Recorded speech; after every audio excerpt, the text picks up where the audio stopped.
Hi everyone, I have a question for you. ඔයාලා තාමත් English කියන දේ දැක්කම බය වෙනවද? ඒ කියන්නේ ඒ හින්දාම මම අද හිතුවා මගේ එක්ස්පීරියන්ස් එකක් ඔයාලත් එක්ක ෂෙයා කරගන්නවා කියලා. මම ඇවිල්ලා ඉංග්‍රීසි වලට ලකුණු 15ක් ලකුණු 13ක් ඔහොම තිබුණ ළමයෙක්. ඉතින් එතකොට එකේ ඉඳන් 5 වසර වෙනකම් මට ලකුණු තිබුණේම නැති තරම්. මට මතකයි මම 3 වසරේදී හෝම්වර්ක් එකක් කරා. මට ඒකට ඉංග්‍රීසි මිස් hina වුණා. ඊට පස්සේ ඔහොම යද්දී ඒ කාලේ ග්‍රේඩ් 6 වලට ඉංග්ලිෂ් මීඩියම් අපේ ඉස්කෝලේ පටන් අරගෙන අවුරුදු 2කට කලින්, ඒ කියන්නේ 2004 වගේ තමා ගාල්ල සංගමිත්තා බාලිකා විද්‍යාලයේ ඉංග්ලිෂ් මීඩියම් පටන් ගත්තේ. ඊට පස්සේ අපේ අම්මට ඕක දැනගන්න තිබුණා. ඒතකොට අපේ අක්කා ඉංග්ලිෂ් මීඩියම් කරන්නේ නැතුව සිංහල මීඩියම් දිගටම කරගෙන යනවා. එයා ඇට්ලීස්ට් අම්මට කියලාවත් තිබුණ නැහැ ඉස්කෝලේ ඉංග්ලිෂ් මීඩියම් තියනවා කියලා. කොහොම හරි ඕක අපේ අම්මා හොයාගෙන තිබුණා. මේ ඉංග්ලිෂ් මීඩියම් සංගමිත්තා ඉස්කෝලෙත් පටන් අරගෙන තියනවා කියලා. හැබැයි එතන තිබුණ ලොකම බැරියර් එක තමයි අම්මගේ දෙවෙනි දූටත් ඉංග්‍රීසි බෑ. හරිද? අම්මගේ දෙවෙනි දූටත් ඉංග්‍රීසි බෑ. ඉංග්ලිෂ් මීඩියම් වලට ගන්න නම් බේසික් ඉංග්ලිෂ් නොලෙජ් එක තියෙන්න ඕනේ. ඒකට එන්ට්‍රන්ස් එක්සෑම් එකක් තියෙනවා. ඒ එන්ට්‍රන්ස් එක්සෑම් එකේ කට් ඔෆ් මාක් එක 75 නම් විතරයි ඉංග්ලිෂ් මීඩියම් ඒ ක්ලාස් වලට ගන්න. ඉතින් ඔයා හිතන්නකො ලකුණු 18ක් තියෙන ළමයෙක් කොහොමද මේ ඉංග්ලිෂ් මීඩියම් වලට යන්නේ කියලා. ඉතින් අපේ අම්මා මාව ඇත්තම කිව්වොත් මම එකේ ඉඳන් 4 වසර වෙනකම්ම මම ඉංග්ලිෂ් ක්ලාස් ගියේ නැහැ. මම දන්නේ ඇයි මට කොහොමත් යන්න බෑනේ. මං චූටිනේ. අපේ අම්මා මාව එහෙම ඉංග්ලිෂ් ක්ලාස් වලට දැම්මෙත් නැහැ. සමහර විට අපේ අම්මා හිතන්නේ නැති ඉස්කෝලේ එහෙම ඉංග්ලිෂ් වලින් මට ඒක අල්ලගන්න පුළුවන් කියලා. හැබැයි මන් දන්නේ මට ඒ කියලා දුන්න මෙලොදියක් තේරුන්නේ නැහැ ඒ කාලේ. ඉතින් ඊට පස්සේ අපේ අම්මාව ක්ලාස් එකකට දැම්මා. එතකොට ඒකේ බේසිකලි ඇඩිෂන් ගැන එකතු කිරීම, අඩු කිරීම, බෙදීම ඔය වගේ ඒවා කියලා දුන්නා. හැබැයි අර මම පොඩි කාලේ හින්දාම දැම්ම හින්දා වෙන්නේ නැති. මම ඉංග්‍රීසි වලට මම එහෙම ලොකුවට ටැලන්ටඩ් නැති වුණාට මම අනිත් සබ්ජෙක්ට් වල මට හොඳ ලකුණු ප්‍රමාණයක් තිබුණා. මට මතකයි සිංහල වල එහෙම මම තමයි ක්ලාස් එකේ වැඩිපුරම ලකුණු ගත්තේ. අනික මම ශිෂ්‍යත්වෙත් පාස්. ඉතින් කොහොම හරි මම ඔන්න ඉතින් එන්ට්‍රන්ස් එක්සෑම් එකත් ලිව්වා. හැබැයි මට ලකුණු 70යි. හැබැයි මම ඒ ගැන සතුටුයි. මොකද මට වඩා ඉංග්ලිෂ් නොලෙජ් එකක් තිබුණ ළමයි. ඒ කියන්නේ පොඩි කාලේ ඉඳන් ඉංග්ලිෂ් ක්ලාස් ගියපු ළමයින්ට වඩා මේ එන්ට්‍රන්ස් එක්සෑම් එක ලියපු කට්ටිය හිටියා. එයාට වඩා මට ලකුණු තිබුණා. මට ලකුණු 70ක් තිබුණා. හැබැයි ඒක ඉංග්ලිෂ් වලට අමතරව ඇඩිෂන්, සබ්ස්ට්‍රැක්ෂන්, ඒ කියන්නේ එකතු කිරීම, අඩු කිරීම, ඒ ගණන්, තව අපිට පරිසර අධ්‍යයනය කරන්න පොඩි කාලේ තිබුණේ පරිසර අධ්‍යයනය වගේ ප්‍රශ්නත් අහලා තිබුණා. මං කොහොම හරි ඒවා මැනේජ් කරගෙන ඕවර්ऑල් මට ලකුණු 70ක් ඇවිල්ලා තිබුණා. හැබැයි මට ලකුණු මදි. ඉංග්‍රීසි මීඩියම් ක්ලාස් එකට යන මට ලකුණු මදි. හැබැයි අපේ අම්මා ඒ කියන්නේ ඉස්කෝලේට ඇවිල්ලා කතා කරා. මං දන්නවටත් දන්නේ නැහැ අපේ අම්මා එහෙම කරේ කියලා. අපේ අම්මට සමහර විට කියන්නේ මොකක් හරි තියෙන්නේ නැති මට බැරි වුණාට මගේ ළමයින්ට කවදා හරි මේ ඉංග්ලිෂ් වලින් කතා කරන්න. මොකද ඒ කාලේ මං හිතන්නේ දැන් හැම දරුවෙක්ටම වගේ ඉංග්ලිෂ් පුළුවන්. මොකද දැන් මට අවුරුදු 30ක් මම කතා කරන්නේ 2006 ගැන. ඉතින් අම්මට හිතෙන්නේ නැති මට බැරි වුණත් හොඳම දේ මගේ ළමයින්ට දෙනවා කියලා. එහෙම තමයි අම්මලා. ඉතින් ඇවිල්ලා කතා කරලා ඒ ඉංග්ලිෂ් මීඩියම් ඒ කාලේ මුළු ඉංග්ලිෂ් මීඩියම්ම බාර වෙලා ඉඳිය ටීචර් කෙනෙක්. නම මතක විදියට ස්වර්ණකාන්ති. ඉතින් එයත් එක්ක කතා කරලා තිබුණා. මේ ඊට පස්සේ එතකොට ඒ කාලේ අර ටිකක් ඉංග්ලිෂ් මීඩියම් කරනවා කියන එක ටිකක් ලොකුයි. එතකොට මිස් කියලා තිබුණා ළමයව දාන්න ඕන.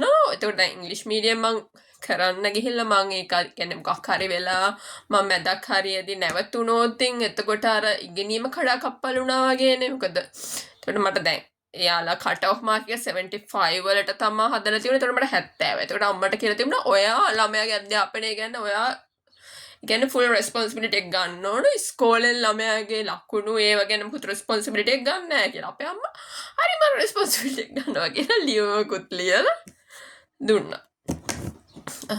ඔන්නම තමා මගේ ඉංග්ලිෂ් මීඩියම් ලයිෆ් එක පටන් ගත්තේ. හැබැයි මම සතුටුයි කියන්න ඒක අපේ අම්මා මගේ ජීවිතේ ගතපු ටර්නින් පොයින්ට් එක. ඒක කොච්චර හොඳ ටර්නින් පොයින්ට් එකක්ද කිව්වොත් මට මට කිව්වා කලින් මට ඉංග්‍රීසි වල ලකුණු තිබුණේ 18යි 15යි ඔහොම තමයි මගේ ලකුණු තිබුණේ. මම ඉංග්‍රීසි ටීචර්ස් ලාගෙන් ඕන තරම් බැනුම් අහලා තියෙනවා පොඩි කාලේ. හැබැයි මට grade 6 මම ඉංග්‍රීසි මීඩියම් කරන්න ගත්ත විතරයි. මම දන්නේ අනිත් ළමයි එක කොහොම වේද කියලා. හැබැයි මට මාර උනන්දුවක් තිබුණ ළමෙක්.